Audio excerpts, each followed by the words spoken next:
Para hadirin, seringkali kita kalau habis sholat berdoa, Rabbana atina fid dunya hasanah wa fil akhirati hasanah wa qina adzabannar. Tahu itu Pak artinya Pak? Kita taunya yang hasanah doang guru. Ini Rabbana atina, ya Allah ya Tuhan kami, atina berikan kami, fid dunya di dunia apa yang kita minta, hasanah kebaikan, wa fil akhirati dan berikan kami ntar di akhirat hasanah kebaikan juga, wa qina adzabannar jaga kami, hindari kami dari azab neraka. Berarti dalam satu doa ini ada 3 permintaan kita kepada Allah Subhanahu wa taala selesai sholat. Pertama kebaikan dunia, kedua kebaikan akhirat, yang ketiga adalah terlepas dari siksa api neraka Allah Subhanahu wa taala. Dan kalau kita tanya kepada diri kita masing-masing, dan bahkan kita ditanya oleh orang, nggak ada satu orang pun kalau ditanya mau hidup susah apa mau hidup enak pasti jawabannya enak. Saya belum pernah dengar Pak kalau ditanya orang mau hidup susah apa enak, jawabannya kagak enak. Belum pernah saya dengar. Sekagak enak orangnya juga kalau andai kata ditanya enak apa kagak, milihnya enak. Yang jadi pertanyaannya dan mesti yang kita lakukan supaya hidup enak bagaimana itu. Nah, pada malam ini saya seling Pak. Kemarin guru-guru kita udah ngisi kajian kitab. Ya, saya kadang kitab, kadang nasihat buat diri saya pribadi dan buat jamaah sekalian. Pada malam ini saya ingin menyampaikan satu hadis Pak, kagak panjang-panjang atau aja udah. Di dalam kitab Mukhtarul Ahadits An-Nabawiyah, kalau kita pengen mendapatkan hasanah kebaikan di dunia ini ntar akhirat, minimal banget 4 yang kita kudu punya Pak. Kalau ini belum punya, usahain biar punya. Kata Nabi SAW, arba'un min sa'adatil mar'i, ada 4 perkara yang membuat seorang jadi bahagia. Ini kalau kita lihat secara tekstual hadis lebih kepada duniawi unsurnya, tapi kalau kita niatkan buat ukhrawi bisa dapat juga dunia dengan akhirat. Apa 4 perkara ini Pak? Pertama, antakuna zaujatuhu solihatan, kita punya bini yang soleha. Ini Pak adem bawaannya kalau bini soleha. Kalau bini toleha beda nih ya, antara soleha dengan toleha. Ini yang kalau ada ribet Pak. Nah ini perlu kita garis bawahi dalam masalah pernikahan. Allah Subhanahu wa taala memang mentakdirkan kita pasang-pasangan Pak, dan Allah memberikan kita keleluasaan untuk memilah dan memilih, benar gak? Dan kita tahu mana yang baik dan mana buruk, benar Pak? Di dalam Al-Quran Allah menggunakan 2 bahasa yang mananya beda, mananya sama, lafaznya beda, artinya sama Pak, tapi ini secara mendalam ada perbedaan. Saya bacakan ayatnya. Wa min ayatihi an khalaqa lakum min anfusikum azwaja. Terus ini ayat wa ja'ala bainakum mawaddatan warahmah. Memang si tujuan nikah itu kan litaskunu, sakinah. Terus Allah lanjutkan dengan bahasa wa ja'ala bainakum mawaddatan warahmah. Seringkali kita dengar kalau ada orang yang mau nikah, ya kita tasyakuran, kita selalu mendoakan keluarganya sakinah, mawaddah, warahmah. Apa iya ketika nikah jadi 3 ini Pak? Benar apa kagak? Nah ini kan saya nanya yang senior ini. Bener kan nih? Sakinah, mawaddah, warahmah. Apa berantem dulu Pak? Nah ini bagaimana ini? Nah pertama Pak, kita perlu ketahui doa yang kita mohon kepada Allah di malam hari paginya akad nikah, sakinah mawaddah warahmah, yang akan ada dalam perumah tanggaan suami istri menato cuman 1. Apa tuh? Sakinah titik.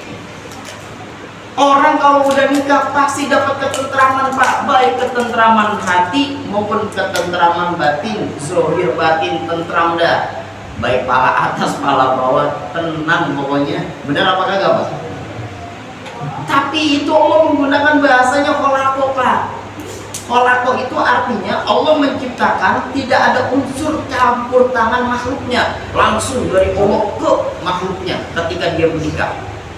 Tapi ingat nih Pak, dua ini nih yang kudu ada usahanya. Apa dua ini? Mawaddah warahmah. Allah menggunakan istilah dengan bahasa wa ja'ala bainakum mawaddatan warahmah. Yang tadi khalaqa litaskunu, terus ja'ala mawaddatan warahmah. Ja'ala maninya sama Pak sama khalaqa, menjadikan, menciptakan. Cuman bedanya kalau khalaqa Allah jadikan, Allah ciptakan, tidak ada unsur campur tangan manusia, langsung dari Allah kepada hambanya. Makanya orang nikah litaskunu sakinah. Tapi untuk mendapatkan mawaddah, apa sih artinya mawaddah? Mawaddah itu artinya sayang Pak. Warahmah juga artinya sayang. Itu mendapatkan dua itu Pak. Allah menggunakan bahasanya ja'ala. Apa artinya? Kudu ada proses, kudu ada ikhtiar di balik rumah tangga suami istrinya. Maka doa kita sakinah mawaddah warahmah akan terkabul kalau dalam rumah tangga ada prosesnya dalam menuju kebaikan kepada Allah Subhanahu wa taala. Ini kita jangan sampai doa yang kita munajatkan Rabbana atina fid dunya, tapi kita sendiri yang mengkhianati doa kita Pak. Saya sering kali bilang begini, kita kalau pengen sehat nih Pak, salah satu wasilahnya kan minum obat, salah satu lagi adalah mantap. Benar gak? Kita seringkali mohon pada Allah, ya Allah, ya Rabb, berilah saya kesehatan, berilah saya kesembuhan atas penyakit yang saya rasakan ini. Terus kita kadang-kadang suka melawan sama doa kita dewek. Contoh, dia punya kolesterol, makannya gorengan. Benar gak? Agak tanggung-tanggung lagi makannya, banyak banget. Terus ketika sakit, lu ngadu sama Allah, ya Allah sehatkan. Padahal Allah pengen tuh, doanya kita itu udah pengen dikabul oleh Allah, tapi yang mengkhianati doa kita siapa? Kita sendiri sebenarnya. Ya Allah, saya pengen rumah tangga saya akur. Cuman yang mengkhianati doanya kita itu kita sendiri. Kenapa nggak dijalankan proses-proses kesunahan Nabi Shallallahu Alaihi Wasallam? Maka jadilah berantakan. Bahkan sakit kita akan jadi timbul lagi kalau andai kata kita kagak punya wasilah berobat, kagak punya wasilah mantang Pak. Nah, maka kalau pengen Rabbana atina fid dunya ini pengen terrealisasi, jalani itu pelan-pelan. Pertama, kita punya bini antakuna solehatan.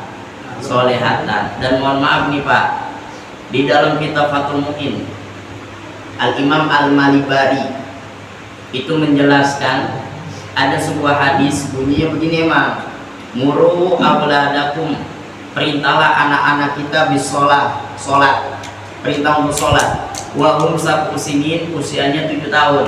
Nah ini hadis dikias oleh ulama tuh, ada far'un, ada ini sebuah cabang. Salah satunya nih hadis, pukullah anak kita usia 10 tahun ninggalin sholat. Ini boleh kita terapin ke bini kita. Bini kita bahkan lebih dari 7 tahun, benar gak? Benar gak? Bini lebih dari 7 tahun ya, 10 tahun ninggalin sholat dihukum buat bocah. Nah kalau bini kita udah berapa tahun umurnya? Dia ninggalin sholat, boleh kagak kita pukul? Boleh gak Pak? Boleh, cuman mukulnya jangan kayak mukulin maling ya.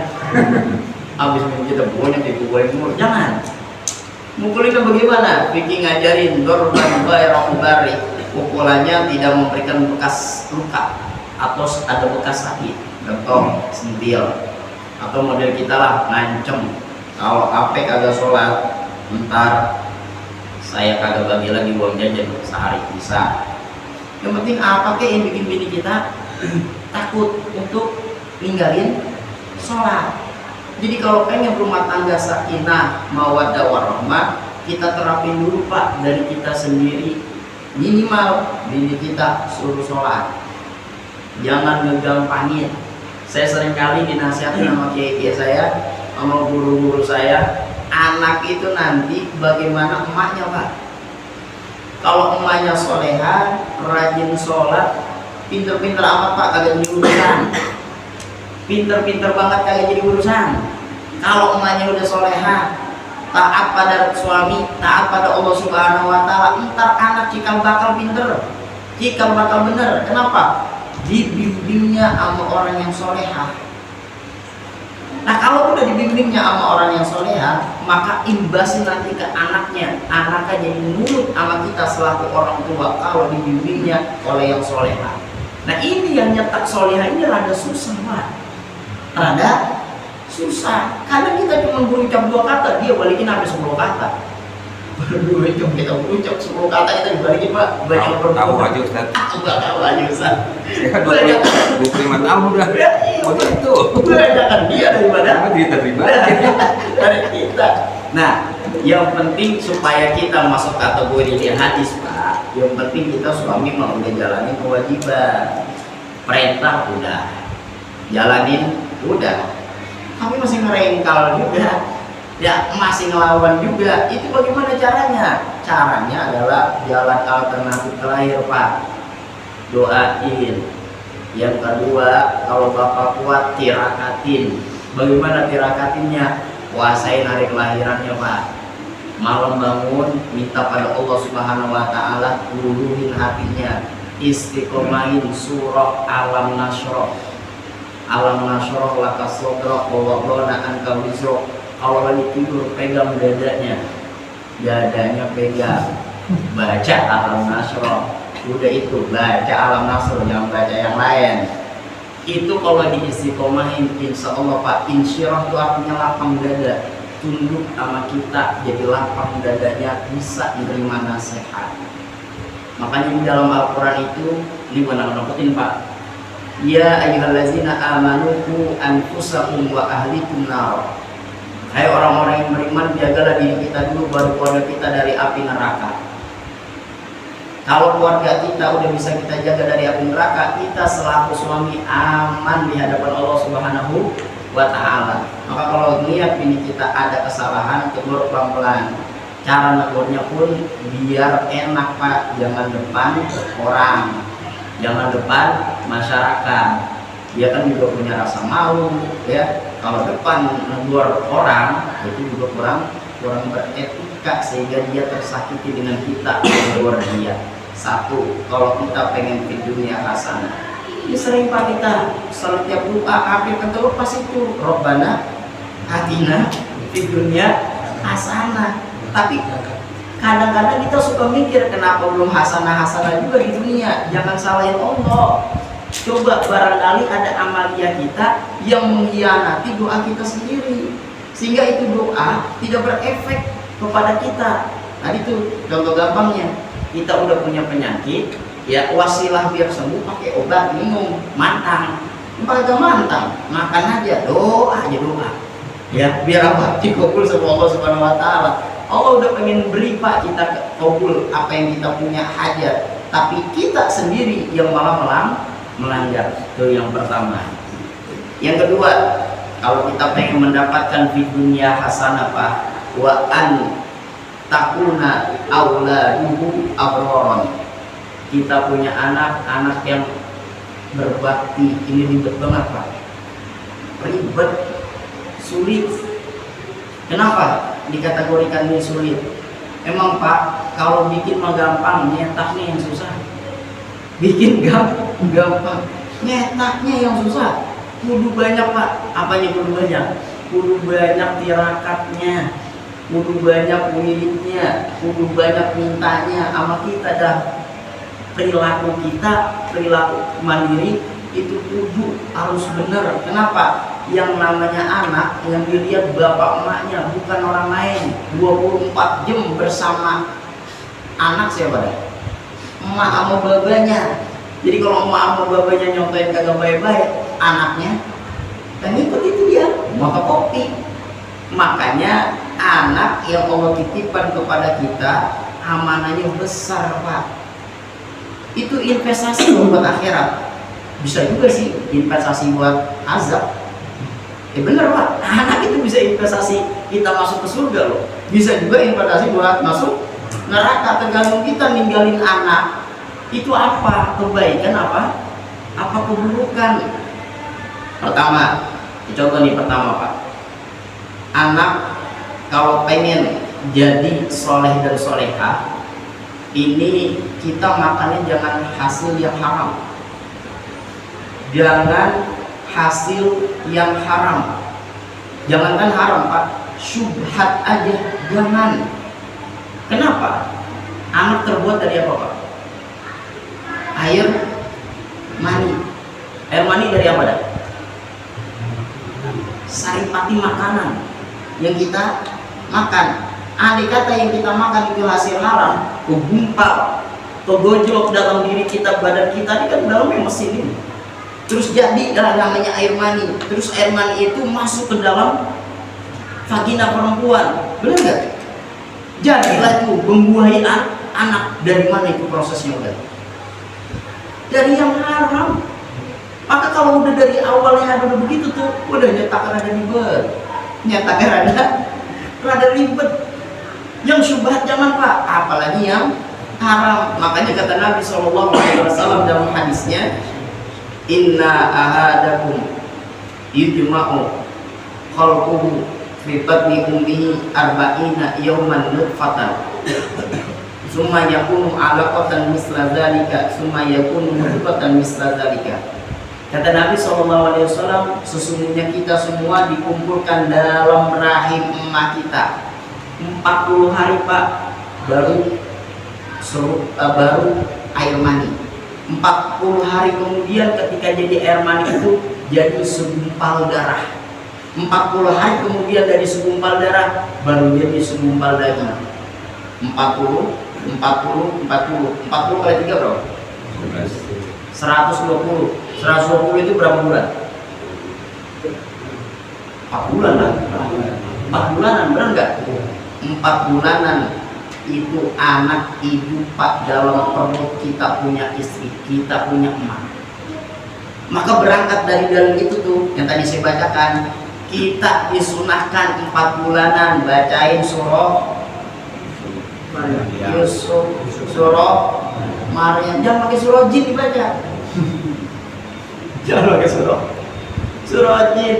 Nah emang apa, guru? Itu kan juga sama-sama Quran. Ya emang yang larang siapa? Anak kan mau bilang jangan pakai baca. Emang agak ada larangannya. Cuman, Pak, kita kan kadang-kadang nih ya, contoh dah, kunci motor, kunci bengkel kan itu ada kunci-kuncinya ya. Pertanyaan saya, apakah semua mur itu satu kunci atau beberapa kunci, Pak? Apa sih alasannya kenapa harus beberapa kunci? Memang satu kunci kan semua pasti semuanya? Ukuran. Beda ya ukurannya ya? Beda ukuran, beda tempat, bener gak? Lah sama, Pak, itu Al-Quran ya, dari 30 juz, 114 surah, 6.666 ayat. Itu fungsinya beda-beda, manfaatnya beda-beda. Bocah kalau pengen lahiran jangan baca surah jin, terbang ke bocah bismillah. Lalu bacanya apa? Dianjurkan, Pak, baca surah Yusuf. Ini jangan dilihat cerita Yusuf itu ganteng, bukan. Masalah ganteng mah tergantung bapak emaknya. Kalau bapak emaknya potongan begitu ya anaknya begono lah, agak jauh-jauh, bener gak, Pak? Nah iya, masalah ganteng bukan, masalah cantik bukan. Pengennya keturunannya sama kayak keturunan Nabi Yusuf. Coba Bapak bantah pulang dari sini, buka di WA di Google. Keturunan babanya Nabi Yusuf itu Nabi semua, Pak. Dari Nabi Yusuf bin Yakub bin Ayub bin Ishak bin Ibrahim. Lihat coba, dari babanya engkongnya lagi ke atas Nabi semua, Pak. Benar apa kagak? Nah, kenapa tujuannya kita 4 bulan tuh? Karena udah hidup. Saya kalau 7 bulan belum pernah ada dalilnya, Pak. Kan kebanyakan kita di kampung ada ini berapa bulan? 7 ya. Saya kalau ditanya 7 bulan apa dari Ustaz? Belum nemu nyampe kayak gini. Modalnya 4 bulan, bukannya 7 bulan. Nah, di tujuan dari dibacakan surah Yusuf itu biar ntar ini anak punya keturunan kayak keturunan Nabi Yusuf. Soleh, dan soleh. Itu pengennya kita. Makanya dari proses bikinnya aja udah ribet. Antakuna auladuhu abroron, pengen punya anak yang baik, nggak segampang kita membalik tangan seperti ini Pak.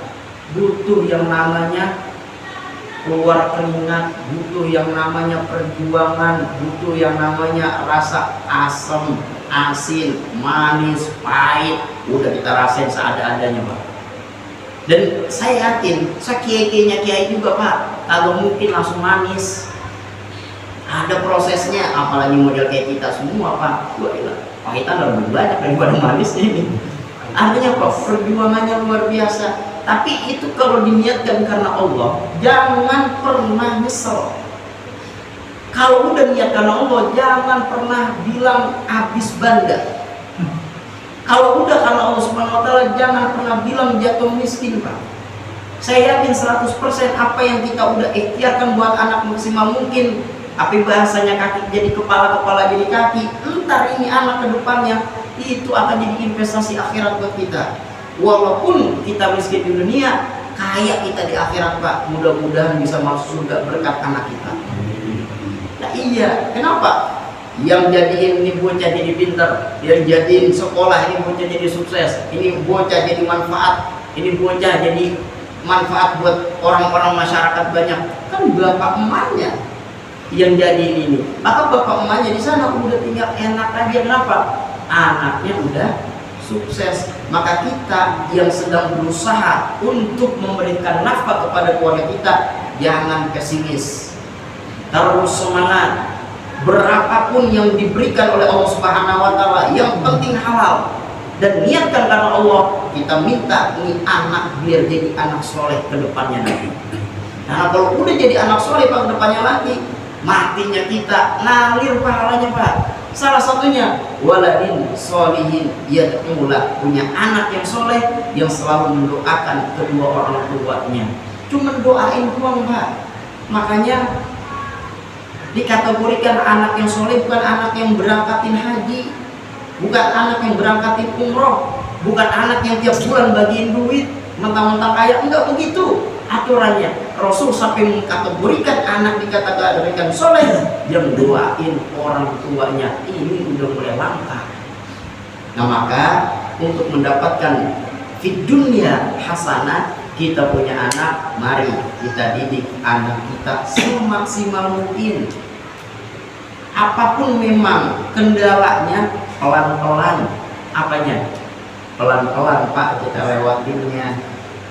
Pokoknya apa yang Allah udah takdirkan kepada kita semuanya begini, udah jalanin pelan-pelan. Kalau kita punya masalah, satu solusinya Pak, takwa kepada Allah. Udah. Takwa itu apa artinya? Menjalankan perintah Allah, menjauhi larangannya. Takwa itu ganjarannya banyak. Orang yang bertakwa, perkaranya dikasih kemudahan oleh Allah. Orang yang bertakwa, dia dapatkan solusi dari masalah. Orang yang bertakwa diberikan kelancaran dalam rezekinya oleh Allah Subhanahu wa taala. Nah, kalau udah kita takwa kepada Allah, ada masalah-masalah SPP lah, bayaran lah, di sekolah lah, dan lainnya, jangan lepas dari menjalankan perintah Allah serta menjauhi larangan-larangannya. Itu amanah dari Allah Subhanahu wa taala. Kemudian saya lagi ngejelasin begini Pak, ada jamaah yang nyeluk nanya. Ya ada aja netizen yang nanya, aneh-aneh nanya. Saat saya udah ngelakuin apa yang kata Ustaz berikan. Ini anak masih belajar aja Ustaz. Udah kita sekolahin, masukin ke pesantren, ke pengajian, masih aja begini. Pak, tugas kita itu menjalankan perintah Allah dan perintah Rasul. Yasawi ila jabalin ya'simuni minal ma'adamal. Dia punya pikiran sendiri. Kalau ada kata dia naik ke puncak yang paling tinggi, kagak bakal tenggelam. Padahal ayahnya yang merintah, kagak taat sama ayahnya. Artinya apa? Gambaran di Nabi udah memberikan potret kepada kita, ada anak yang model begitu. Terus bagaimana?